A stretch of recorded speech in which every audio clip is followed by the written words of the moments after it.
peço que vocês abram as vossas Bíblias em Mateus, capítulo 27, lá a partir do verso 28.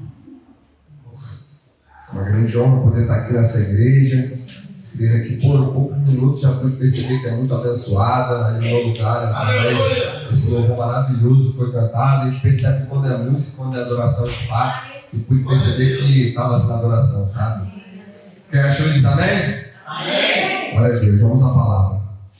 E despedindo, cobriram com uma capa escarlate, e tecendo uma coroa de espinhos, puseram-lhe na cabeça, e em sua mão direita uma cana. E ajoelhando diante dele, escarneciam, dizendo: Salve, Rei dos Judeus! E cuspindo nele, tiraram-lhe a cana e batiam-lhe com ela na cabeça. E depois de o haverem escarnecido, tiraram-lhe a capa, vestiram-lhe suas vestes e o levaram para ser crucificado.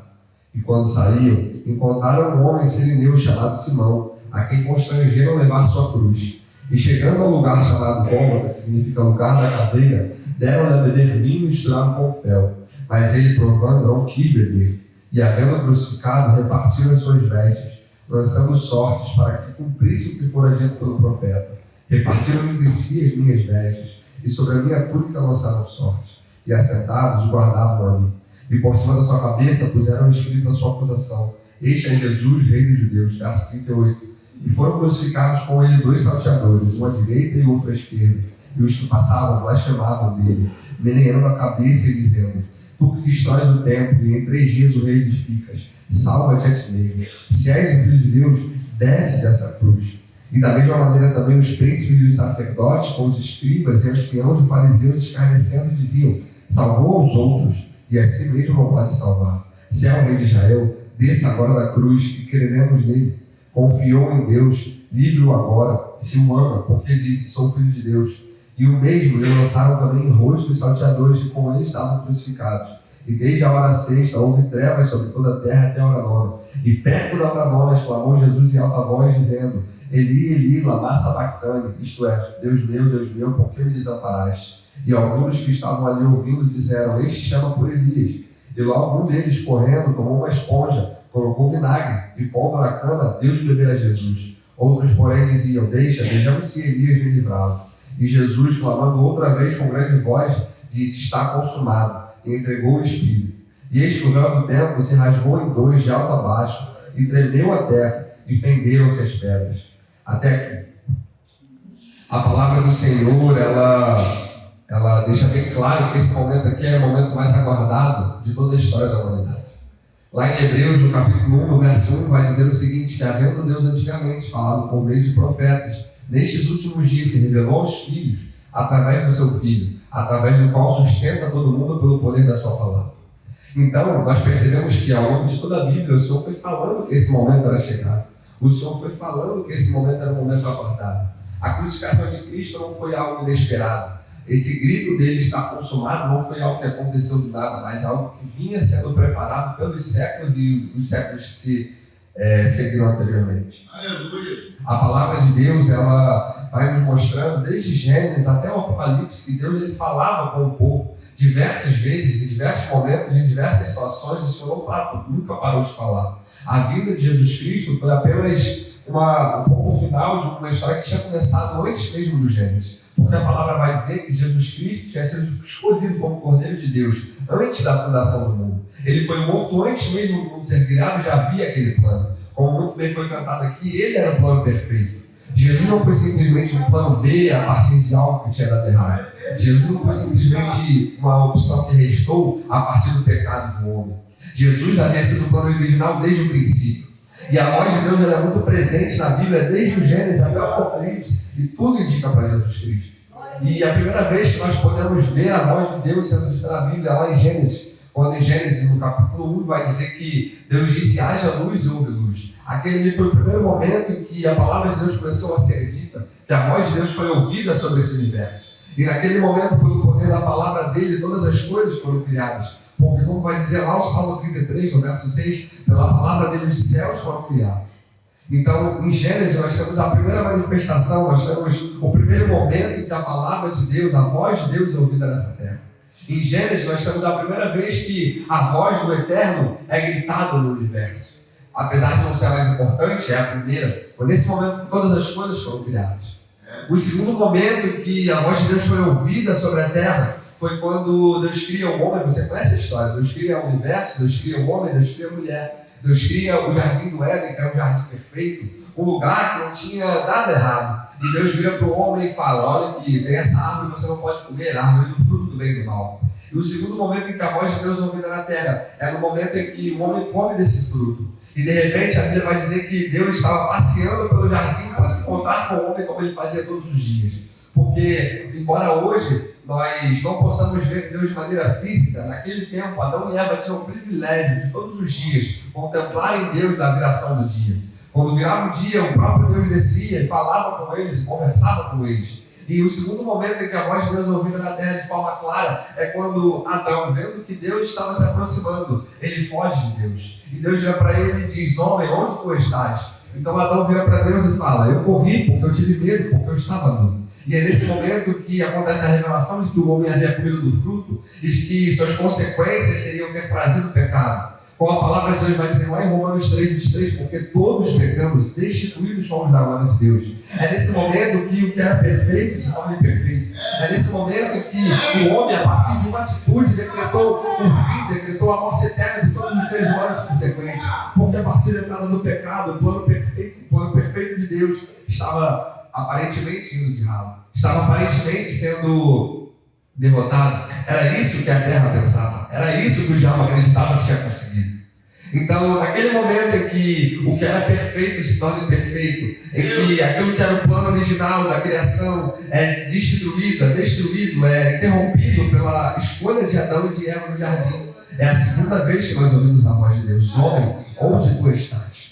E a história segue, a palavra de Deus vai dizer que o povo se desenvolve, acontece Noé, acontece o povo escravizado no Egito, e a história bíblica continua. Você conhece a história. O povo se torna um, Deus separa, divide as línguas, e de repente surge o povo hebreu no meio dessa história toda.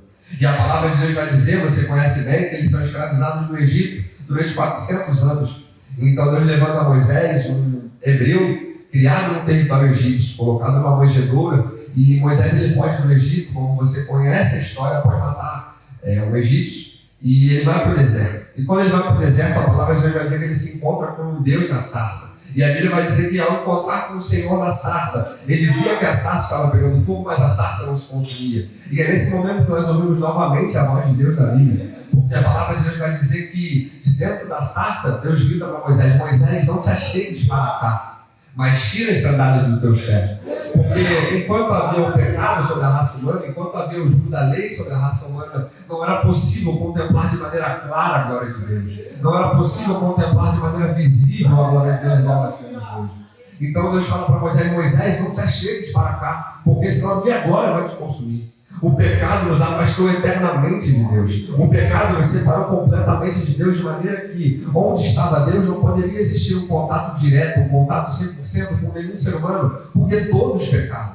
Não haveria como a glória de Deus estar colidindo, estar coexistindo no mesmo ambiente de pecado. Então o pecado nos afastou de tal maneira de Deus que, mesmo não sendo uma manifestação completa da glória daquela sarça, Deus vem para Moisés e fala: não te achegues para cá.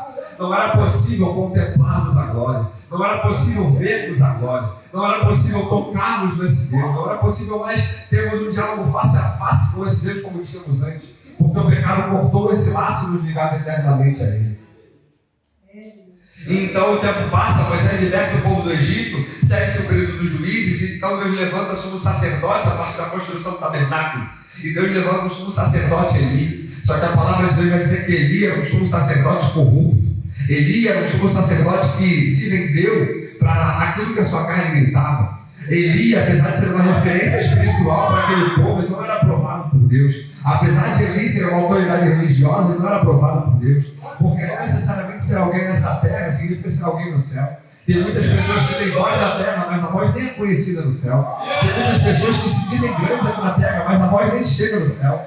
Porque Eli, apesar de ter autoridade na terra, ser um sumo sacerdote, ser visto como uma referência na terra, a palavra vai dizer que ele não era aprovado por Deus. A palavra de Deus vai dizer que os filhos de Eli profanavam o altar do Senhor. Os filhos de Eli tinham relações sexuais no altar do Senhor. Os filhos de Eli comiam da gordura do Senhor, eles roubavam a casa do Senhor. Então, apesar da autoridade, apesar do tamanho, apesar da honra, apesar do prestígio aqui na terra, no céu eles não eram ninguém. Então, a Bíblia vai me deixar bem claro que havia um sumo sacerdote corrupto, havia um sumo sacerdote vendido, havia um sumo sacerdote que não estava de acordo com o padrão estabelecido por Deus lá nos Juízes, lá quando ele tinha começado a escrever as regras do povo judeu. E então Deus acorda Samuel no meio de uma noite e fala: Samuel, Samuel. E durante 4 vezes isso ocorre. Na terceira vez, Samuel, por confiar em Eli, vira para Eli e fala: Eli, eis-me aqui, Senhor. E Eli direciona ele a clamar ao Senhor. E é nesse momento que mais uma vez nós ouvimos a voz do Senhor na palavra. Só que dessa vez, e como tem sido das últimas, não foi uma voz de aprovação, não foi um grito do Senhor parabenizando o homem. Na verdade, foi Deus instruindo Samuel de que ele haveria de destituir ele do cargo. Porque Deus precisou levantar um jovem para destituir uma autoridade grande naquela época. Deus precisou levantar um que não tinha família. Deus precisou levantar um que não era de sangue de pastor, que não era de sangue de autoridade religiosa. Deus precisou levantar um jovem como Samuel para destituir um sacerdote corrupto. Deus, ele precisou levantar uma criança, porque naquela época Samuel ainda era criança, para destituir a autoridade política corrupta de Israel, que era Eli. E mais uma vez a voz do Senhor veio à terra para reprovar o comportamento do homem, para desaprovar o que o homem vinha fazendo. E a história segue, passam-se os juízes, passa Samuel, começa a entrar reis, e de repente nós nos encontramos lá em 1 Reis, no capítulo 18, quando Elias está diante de Acabe, de Jezabel e dos 450 profetas de Baal. E a palavra de Deus vai dizer que aquele povo estava dividido, aquele povo estava perdido. Então Deus dá uma ideia a Elias: vamos fazer 2 holocaustos, e o Deus responder com fogo. Esse será o Deus de Israel.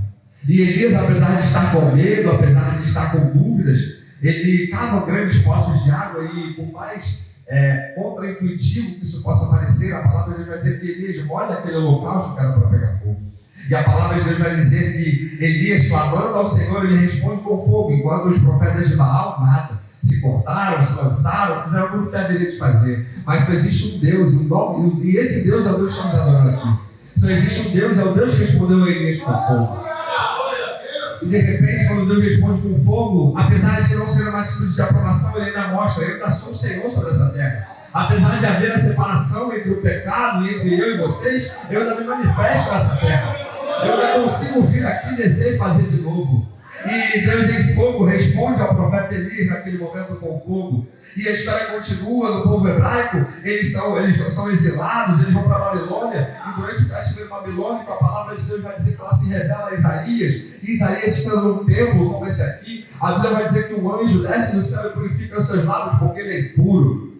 Aquele povo estava tão distante de Deus, o pecado nos afasta tanto de Deus, que para eles terem um mínimo de contato com o Senhor era preciso que um anjo descesse do céu e purificasse os lábios dele.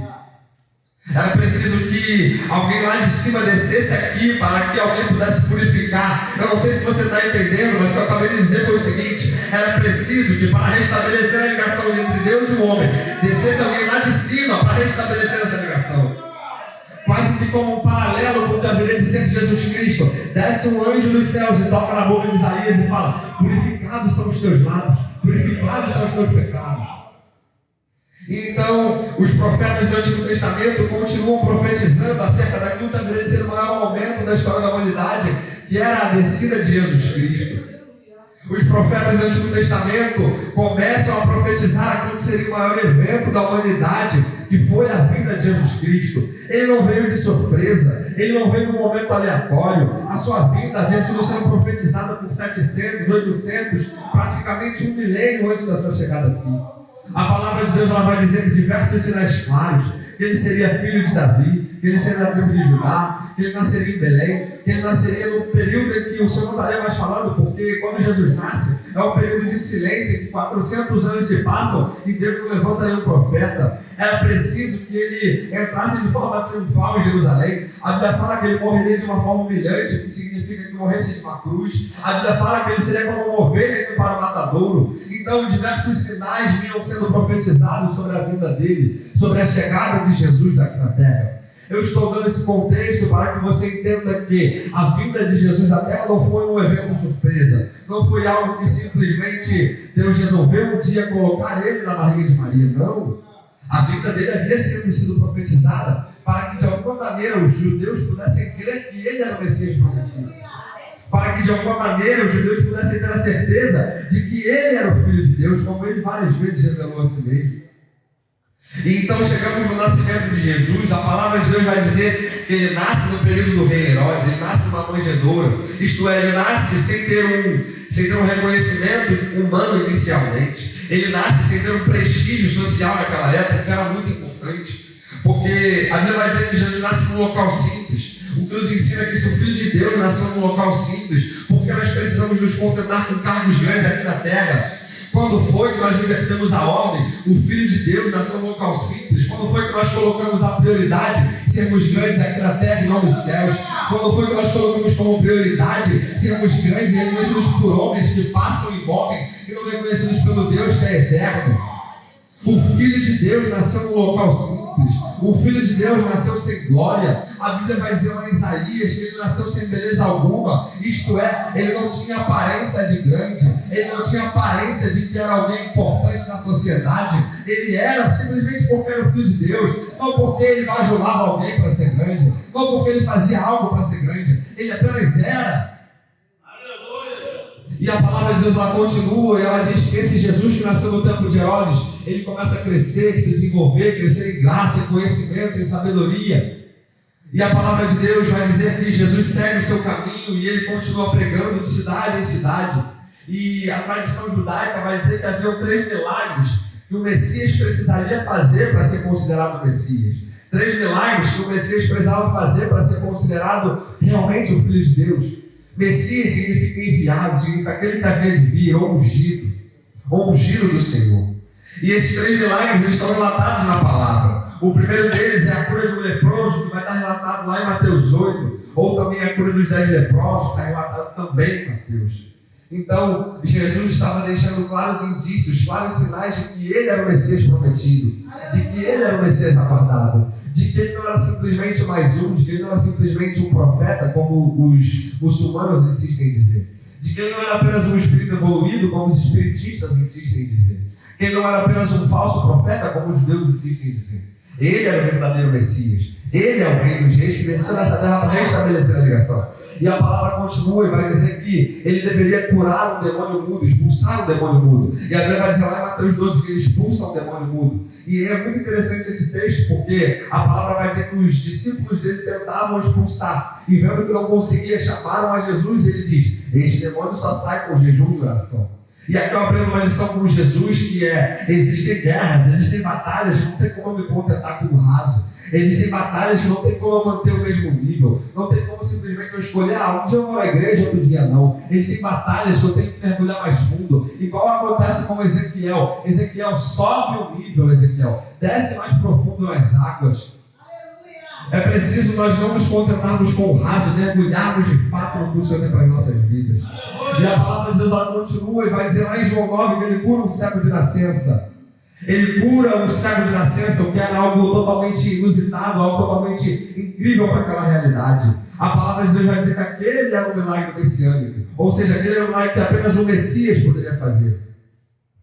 Só que, apesar de todos os seus milagres, apesar de todos os seus ensinamentos, apesar de todos os seus tentativas de mostrar àquele povo que ele era o Messias, através de todos os seus diálogos com os fariseus, com os saduceus, com os rabinos do seu povo, aquele povo insistia em crucificar a Jesus. Aquele povo insistia em fazer com que Jesus padecesse. Claro que você vai me dizer, mas pregador, aquilo já estava escrito, tinha acontecido daquela forma, correto? Mas aquele povo insistia em fazer de uma maneira que era errada, porque ele era o Messias. Aquele povo insistia em permanecer cego, porque, como eu falei para você, Deus enviava seus profetas, o povo ia lá e matava. Deus enviava, levantava juízes, o povo ia lá e destituía. Deus enviava julgadores ao povo e o povo ia lá e quebrava. Deus levantava reis e os reis se corrompiam. O povo se perdia, Deus ia lá, levantava alguém e o povo se perdia novamente. É semelhante à parábola dos lavradores, que Jesus mesmo vai dizer. Ele vai dizer o seguinte, que certo homem tinha uma vinha,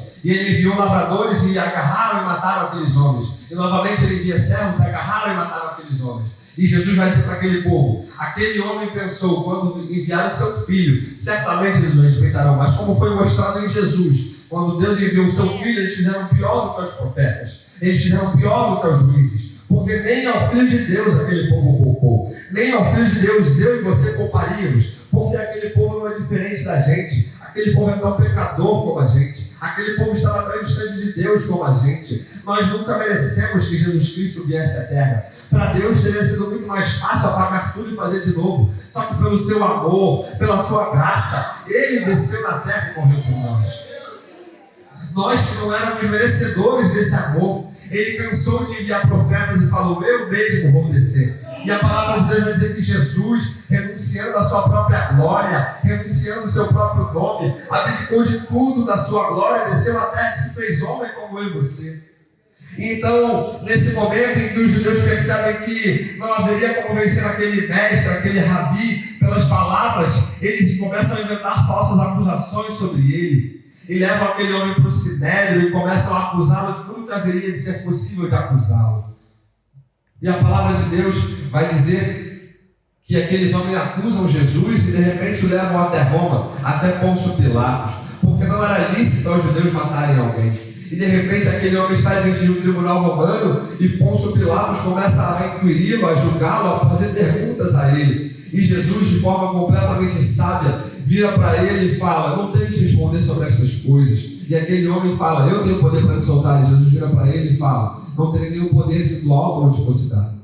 Porque Jesus, como uma ovelha sendo enviada para matador, ele não se contentou apenas em fazer o certo quando as pessoas estavam olhando, mas também quando ninguém estava olhando. E a palavra vai dizer que de repente esse homem é colocado a ser crucificado. E aqui eu quero que você entenda: a crucificação era o meio mais humilhante de alguém ser morto. A crucificação era o meio mais humilhante de matar alguém. A crucificação era a forma mais humilhante de se matar uma pessoa, porque você matava aquela pessoa diante de todos. Você expunha aquela pessoa a todo um flagelo físico, a toda uma dor psicossomática, não apenas da mente, mas também do físico. Você expunha uma pessoa a uma dor e a uma humilhação que nenhuma outra morte era equivalente.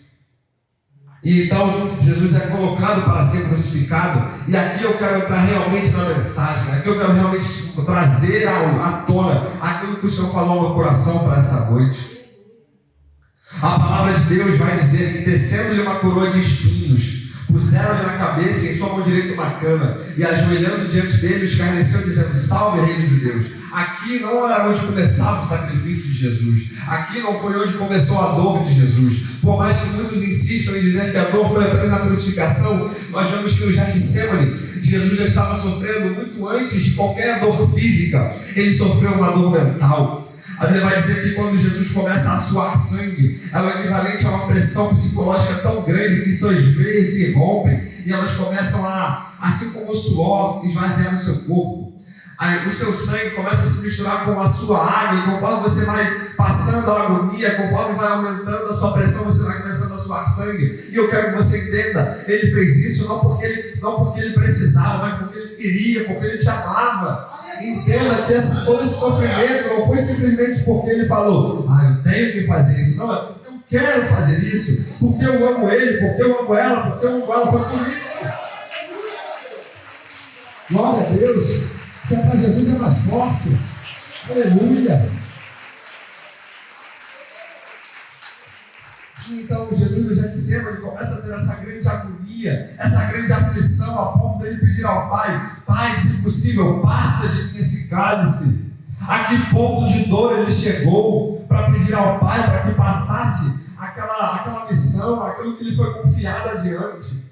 E então Jesus sai do Getsemane e ele é levado para ser julgado pelos judeus, como eu falei. E aqui mais uma vez ele sofre não apenas psicologicamente, mas também fisicamente. A Bíblia vai dizer que durante uma longa noite ele foi privado de água e de comida, foi esbofeteado, recebeu chibatadas com cana, recebeu tapas e socos pelos judeus. E entenda, ele não revidou, ele não levantou a voz, ele apenas aceitou que aquele era o seu destino, porque ele estava destinado a ser o Cordeiro de Deus que tirava o pecado do mundo, como João Batista disse. E durante aquele julgamento, ele passa fome, ele passa sede, e ele recebe diversos hematomas pelo corpo dele, porque ele é socado, ele é chutado. Tudo que poderia ser feito, a não ser a morte, foi feito com ele naquela noite do julgamento. E a Bíblia diz que depois disso ele segue, como eu falei, é julgado por Pilatos. E aí realmente começa o castigo romano sobre aquele prisioneiro. E eu quero que você entenda, os romanos não eram simplesmente um povo que tinha um domínio territorial, mas um domínio cultural, político, militar e econômico. Eles dominavam os judeus, não apenas, a gente controla essa área e vocês ficam tudo bem aqui com a gente. Não era isso. Era imposição pela força. Eles dominavam pela força, pelo poderio militar, pelo poderio bélico daquele povo. Então, quando vinha um prisioneiro judeu, os soldados romanos, eles já sabiam que eles poderiam fazer tudo, exceto matar aquele homem. E aqui é onde começa a verdadeira flagelação física de Jesus, onde o seu corpo realmente é levado ao extremo físico, porque até esse momento, apenas a sua mente, apenas a sua alma tinha sido estressada, mas agora começa a ser estressado o seu corpo por inteiro. A palavra de Deus vai dizer que ele é chicoteado. E o chicote romano não era apenas uma ponta com cabos que batiam, mas eram bolas de chumbo que eram colocadas nas pontas. E junto dessas bolas de chumbo tinham ossos pontiagudos de carneiro nas pontinhas, para quando fosse colocado, para quando fosse batido, a bola de chumbo batesse e fizesse uma marca roxa e as pontas penetrassem a pele, rasgando a pele quando voltasse. Não era apenas algo para instalar ou para fazer dor, mas era algo para quebrar ossos, para arder os músculos e para rasgar a pele por inteira. E eu quero que você pense na dor de Jesus recebendo tudo isso simplesmente por amar a mim e a você. E a Bíblia continua e vai dizer que depois desses espinhos longos de madeira, depois desses espinhos que quebravam ele, depois dessas chicotadas que marcavam o seu corpo por inteiro, é colocado na sua cabeça uma coroa de espinhos. Não é como foi lá naquele filme A Paixão de Cristo em Hollywood, que só colocaram aqui uma coroa. Eram espinhos de 5 a 6 centímetros que eram colocados sobre a cabeça e martelados sobre a cabeça para entrarem dentro da cabeça, para entrarem dentro dos vasos daquela pessoa. E de repente Jesus, que era o Filho de Deus, que tinha toda a glória antes da fundação do mundo, ele é visto sendo todo sangrento, sendo visto tendo seus nervos sendo rompidos, suas veias jorrando sangue e a sua cabeça sendo coberta de sangue, porque enquanto aquela coroa de espinhos era fixada, todos os seus vasos eram rompidos e de repente seu rosto já estava transfigurado. De repente seu rosto já estava totalmente transformado, porque ele já havia sido totalmente machucado, quebrantado, doído. E além disso, agora quando ele já estava com suas costas todas rasgadas, sua cabeça de sangue completo, sem água, sem comida, por algumas horas, por um dia inteiro praticamente, é lhe dada a missão de carregar a cruz. É lhe dada a missão de carregar algo relativamente em torno de 40 a 50 quilos nas costas. E eu quero que você pense que a cruz não era uma madeira de móvel, de armário, que é lisinha, que não tem farpa. Era de fato uma árvore praticamente, cheia de traços, cheia de espinhos, cheia de coisas asperosas. E aquele Jesus que já estava com as suas costas em sangue, tendo que carregar aquela cruz durante uns 5, 6 quilômetros adiante na cidade, com suas costas rasgadas, com fome, com sede, cansado. E aquele homem tendo que carregar aquilo simplesmente por me amar e te amar. Ele tendo que carregar aquilo, cada vez que ele andava, as suas costas iam rasgando mais e mais, porque a cruz ia baixando, e quando ele levantava, as suas costas já rasgadas abriam mais ainda. Então as feridas que talvez estavam começando a sarar eram novamente abertas e o sangue não parava de jorrar, o sangue não parava de cair. E então ele estava com uma coroa de espinhos soltando sangue em sua cabeça, as suas costas e o seu corpo todos lacerados das patadas, e agora carregando um peso enorme que a cada andada, a cada passo, abria novamente as feridas que estavam abertas. E então ele chega no Gólgota, que era onde foi colocada a sua cruz, também conhecido como o lugar da caveira. E quando ele chega naquele lugar, ele é colocado deitado no chão para ser pregado. E como é muito visto em filmes, não é daquela maneira que é colocado na sua mão os pregos, mas de fato é colocado no seu pulso, basicamente aqui, ó. Porque se fosse colocado na mão, rasgaria de tamanha grossura aqueles parafusos. E agora eu quero que você pense o seu pulso sendo transpassado por pregos, por grandes pregos de 12, 15 centímetros que atravessavam o seu pulso. E a Bíblia vai me relatar, e os cirurgiões, os cientistas que estudam a palavra vão dizer que aqueles pulsos sendo rasgados, os seus nervos são de uma maneira rasgados, que praticamente como se um choque elétrico fosse colocado nas suas mãos. É como se quando atravessasse esse prego, a sua mão ficasse em estado constante de pressão, porque era rasgado os nervos e quase como um choque. Quando você coloca o dedo na tomada, a sua mão fecha. Jesus ficou nesse estado aqui de mão fechada durante horas e horas, simplesmente por te amar e por me amar. Ele não precisava fazer isso, mas ele fez porque ele te ama. Glória a Deus, para Jesus é mais forte.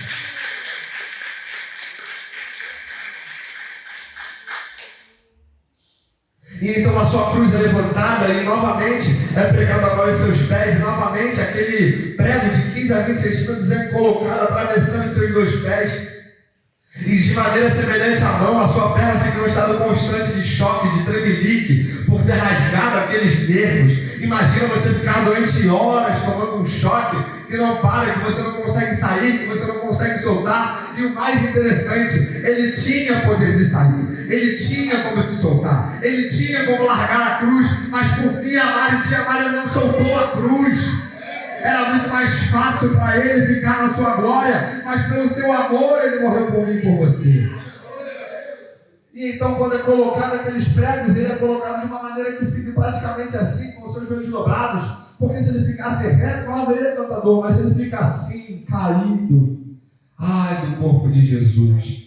E o que os cientistas e os médicos vão dizer é que quando ele está pregado dessa maneira, o seu corpo se inclina para frente e não consegue respirar, e a cada vez que ele volta, ele respira. E novamente seu corpo cai e ele fica nessa, respira e não respira, até que o seu corpo começa a acumular gases que não são bons como o oxigênio. O seu corpo começa a de fato cansar, a chegar ao limite, porque ele tem sangue jorrando na cabeça, as suas costas laceradas, os seus pulsos e os seus pés sendo transpassados por um prego, e mesmo assim não conseguia respirar.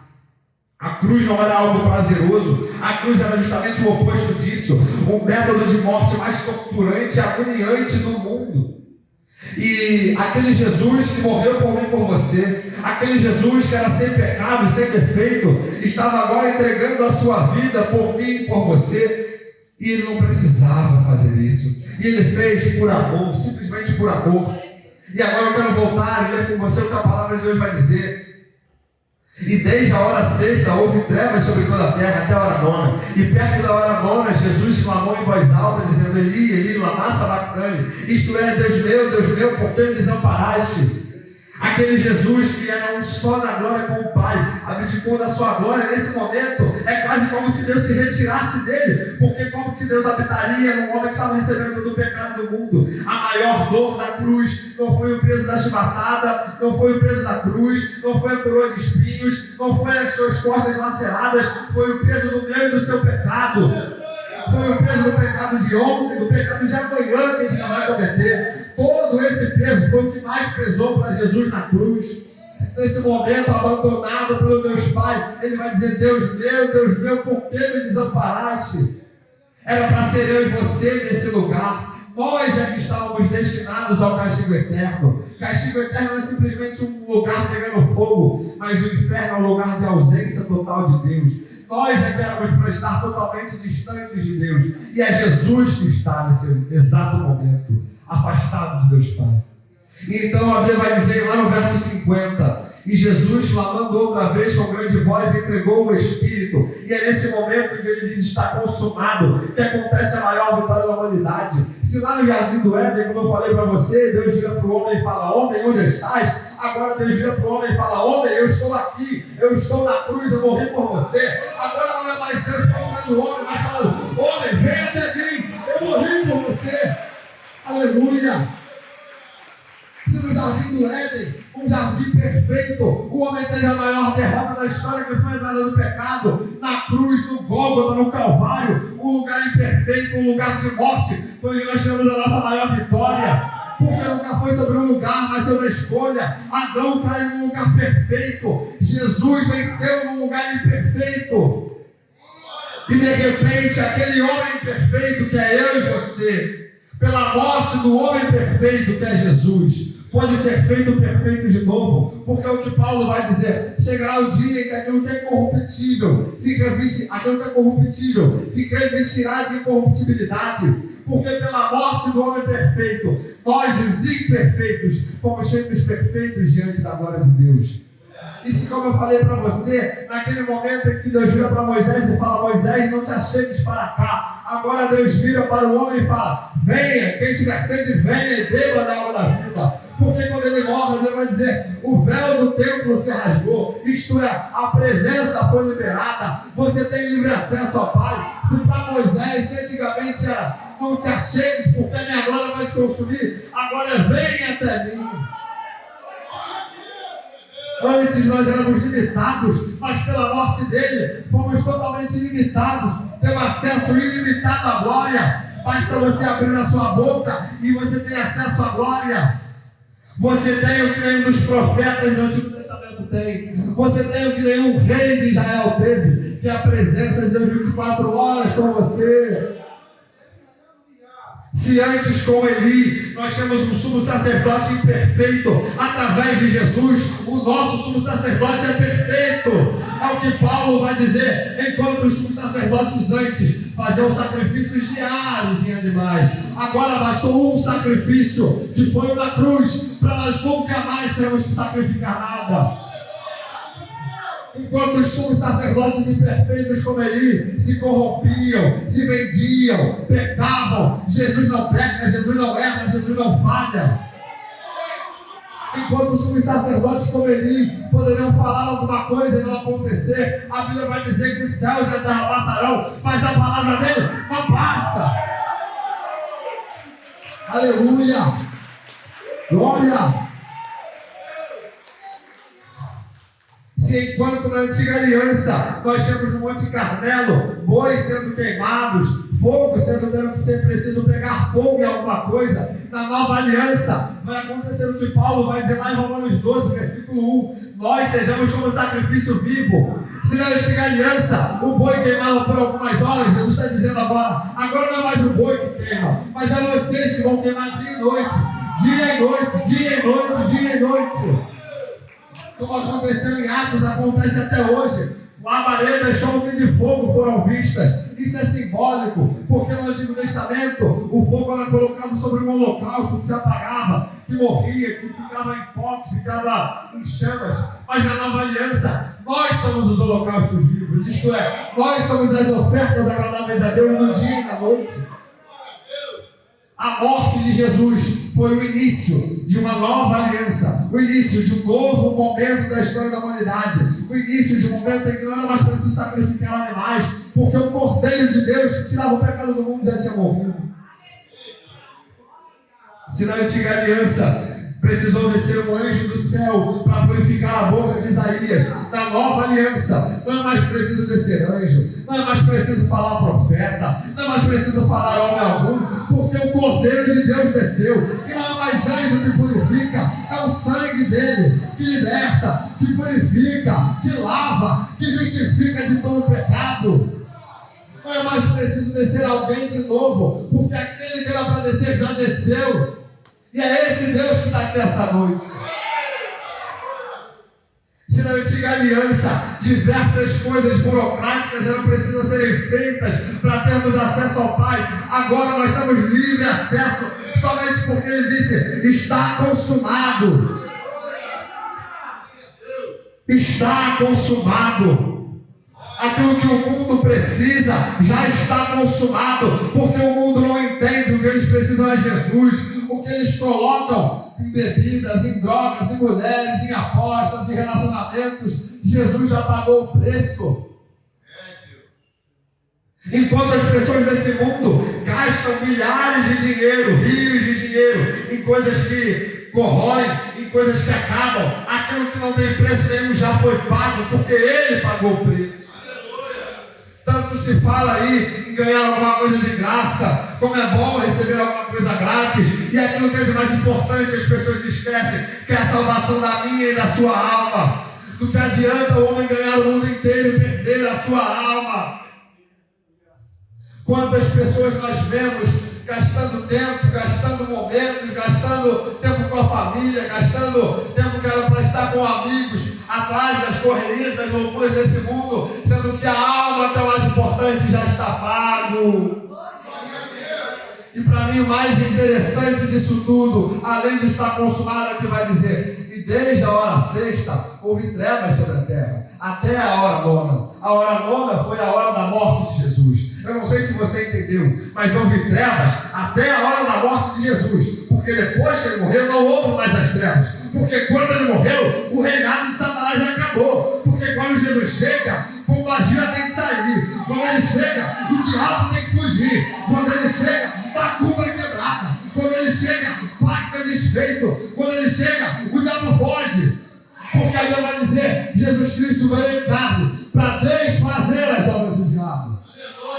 Não é simplesmente para existirem os dois juntos, mas para desfazer as obras do diabo. Aleluia.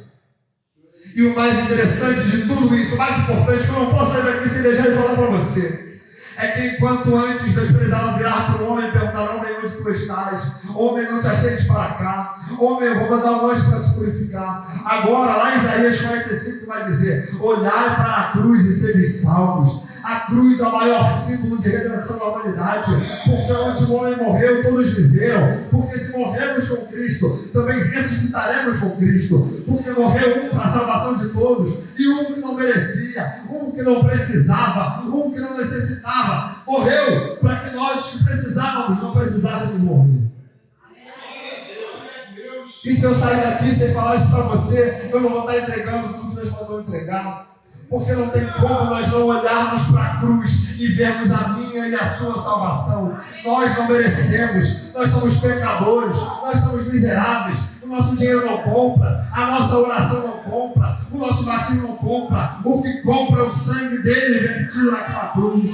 Então olhe para a cruz e seja salvo, olhe para a cruz e seja liberto, olhe para a cruz e seja curado, olhe para a cruz e seja vitorioso em Jesus Cristo, olhe para a cruz e veja tudo que você precisa dele. Aleluia. Eu quero falar agora com você aqui essa noite, que talvez nunca tenha olhado para a cruz da forma correta, talvez você nunca tenha olhado para Jesus da maneira certa, talvez você olhe para Jesus e você vê apenas um homem que veio aqui na terra, talvez era um bom filósofo, um bom instrutor, mas você não enxerga o Deus que morreu pela sua vida, o Deus que morreu por você. Então eu quero que agora você feche os seus olhos e imagine esse homem na cruz com o sangue escorrendo pela sua vida, com os olhos escorrendo sangue, as costas dilaceradas, meu Deus, a sua cabeça sendo rasgada. Imagine por um segundo esse homem sendo destruído por amor a você, esse homem sendo destruído para pagar aquilo que você ainda vai fazer. Porque hoje, Senhor, me perdoa, amanhã nós fazemos de novo. E mesmo assim Ele nos amou, mesmo assim Ele se entregou. Então, se você nunca olhou para a cruz da maneira correta, se você nunca olhou para Jesus da forma certa, eu quero te fazer um convite nessa noite. Venha aqui na frente, olha para Jesus da maneira certa, olha para a cruz da maneira correta, olha para a cruz do jeito que deve ser olhado. Olha para a cruz como deve ser olhado. Veja Jesus, o Deus que fez carne, que morreu por você. Deus maravilhoso. Olhe para Jesus e veja o Deus que não precisava, mas fez mesmo assim por amor. Eu não posso sair daqui sem te dizer isso. Tem um Deus que te ama e basta você olhar para a cruz e você verá Ele. Glórias a Deus. Se não há ninguém, amém. Se há alguém, que Deus conceda outra oportunidade. Eu gostaria de agradecer esse momento com os irmãos e que Deus abençoe cada um aqui, em nome de Jesus.